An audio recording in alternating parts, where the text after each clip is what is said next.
আজকে চলো তোমাদের সঙ্গে একটা রেসিপি শেয়ার করছি, যেটা হলো গিয়ে মাশরুম পাকোড়া। প্রথমে মাশরুম এরকম নিয়ে নিতে হবে। মাশরুমগুলো দেখতেই পেয়েছো, এগুলো কিন্তু এই মাশরুমটার নাম আমি জানি না, তবে এই মাশরুমগুলো কিন্তু খেতে বেশ ভালো হয়। তো প্রথমে এগুলোকে ভালো করে ছাড়িয়ে নিয়েছি, তারপর জল দিয়ে চটকে চটকে ধুয়ে নিয়েছি। আর জল দিয়ে চটকে নেওয়ার পর একটা লাল জল বেরোয়, ওটাকে বের করে দিতে হবে, মানে ফেলে দিতে হবে।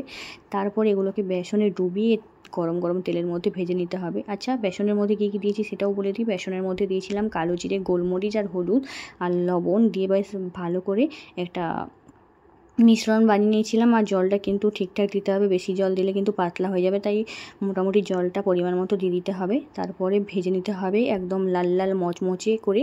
তো ভেজে নেওয়ার পর আমি একটা প্লেটের উপর নিয়ে নিয়েছি, আর সঙ্গে দিয়ে দিয়েছি টমেটো কেচাপ। তোমরা চাইলে এমনিও খেতে পারো টমেটো কেচাপ ছাড়াই।